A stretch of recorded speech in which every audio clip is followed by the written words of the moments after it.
বুবু বিদেশে একটা ছেলের সাথে প্রেম করে। ছেলের নাম ফরাদ, ইটালি থাকে, এখন দেশে আইছে। বুবু আপনারে কি ভালোবাসে, আপনার থেকে আরো অনেক ভালোবাসে ওই ছেলেরে। আপনার সাথে ফোনে কি কথা বলে বুবু? বুবু তো সারা রাত 24 ঘন্টা ওই ছেলের সাথে কথা বলে, হোয়াটসঅ্যাপ, ইমোতে। আপনি একটা কথা বলুন, আপনি বুবুকে যখন যখন ফোন দেন তখন তখন পান না তো? কারণ বুবু আমার ফোন দিয়ে ওই ছেলের সাথে কথা বলে। কেন জানেন? কারণ আপনি যেন অ্যানাদার কল ওয়েটিং এ না পান। আমার বুবু এখন কই আপনি জানেন? ওই ছেলের সাথে দেখা করতে একটা হোটেলে গেছে। আমার পাখি আমার হাতি ধরতে দেয় না, আবার আরেক বেটার লোকে আরেক হোটেলে যাইবো? না না, আমি এসব বিশ্বাস করি না। বুবু যে আপনার হাত ধরতে দেয় না, এটাও বুবুর একটা অভিনয়। বুবু আপনার হাত ধরতে দেয় না, কিন্তু ওই ছেলের সাথে একটা হোটেলে। আমার বুবু তো, আমি এর থেকে আর বেশি কিছু বলতে চাই না। ওই ছেলে বুবুরে ছবি পাঠাইছে, আমার ফোন দিয়ে মেসেজ করে দেখেন। আপনি যেন আমি এখনো আমার বুবুকে ফোন দিতে পারি, সে তো ওই ছেলের সাথে হোটেলে আছে। কি অবস্থা? কই তুই? তোরা ভালো লাগাইছি, কত কিছু যে নিয়ে আইছে, তোর লেগেও নিয়ে আইছে জানোস। বাহ, ভালো তো। ভিডিও কল দিব। এই দেখ কত কিছু নিয়ে আইছে, দেখ দেখ দেখ। তুই যে মিজান ভাইয়ের সাথে এগুলো করছিস, তো একদম কাজটা ঠিক করিস নাই। মিজান ভাই খুব কষ্ট পাবে যদি এগুলো জানে। মিজান ভাই একটা ভদ্র মানুষ, সহজ সরল মানুষ, তার মনটা এত ভালো। তুই কেন মিজান ভাইকে ঠকালি? কোনটা ঠিক আর কোনটা বেঠিক ওইটা আমি খুব ভালো করে বুঝি। আকি তোর আমার এগুলো বুঝানো লাগবো না, আমার নিজের ভালো আমি নিজে বুঝি। মিজান ভাই, আপনার কি অবস্থা? আপনি কি সারাত বাড়িতে যান নাই? সারাত খাওয়া দাওয়া করেন নাই, বাড়িতে যান নাই, এখানে এভাবে পড়ে আছেন, এটা কোনো কথা? খেয়াল নেই, সব পাগলামি করতেছেন। কি করছেন নিজের চেহারাটা কোন তো? আপনি যারা বিশ্বাস করেন, অন্ধের মতো বিশ্বাস করেন। এটাই আপনার সব থেকে বড় দোষ মিজান ভাই। আমি আপনার হাতটা ধরতে চাই,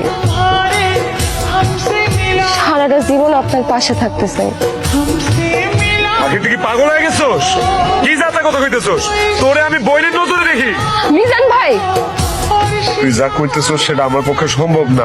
আমি আপনার বিয়া করতে চাই। তুমি এইখানে বসে আছো? হ্যাঁ, তাই আমি যে তোমারে পাগলের মতো খুঁজতাছি সেই দিকে তোমার কোনো খেয়াল আছে? গতকাল রাত থেকে আমি তোমারে কতবার ফোন দিছি, তুমি দেখো তো একটাবারও তুমি আমার ফোন ধরো নাই। তুমি কি মনে করছো তুমি এরকম লুকায় থাকবার আমি তোমারে খুঁজে বাইর করতে পারবো না? তুমি আসলে আমার কোনো খোঁজ খবরই রাখো না। এখন আর আমি কি করতেছি, কই আছি, তোমার জানার কোনো ইচ্ছাই নাই। গতকালকে আমি সারাদিন কই ছিলাম, কি করতেছিলাম, কোনো খোঁজ খবর নিছো তুমি আমার?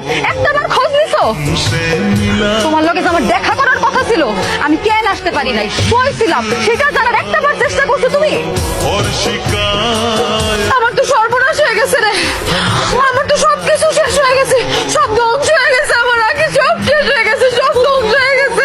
কয় তুই কি কয়? কি হয়েছে গো? পড়াত আছে না, পড়াত ও তো বিবাহিত আকি, ওর দুটা বাচ্চাও আছে, ওর বউ আর ওর মধ্যে মিলমিশ হয়ে গেছে। এখন দুইজনে আমার মধ্যে খালি গালাজ করছে।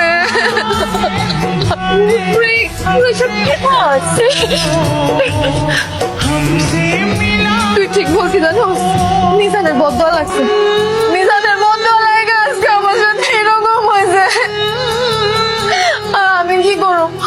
মিজান তো আমার ফোন ধরতেছে না। তুই কি মিজানের ফোন দে না, দে না। বুবু, আমি মিজানের ফোন দিতে পারবো না। আরে তোর বোন বিপদে পড়ছে, তুই তোর বোনের পাশে থাকবি না? হ্যাঁ, নির্বিষ করে দিবি না? বুবু, আমি আমার মিজানের ফোন দিতে পারবো না। হ্যাঁ? এই, কি করলি তুই?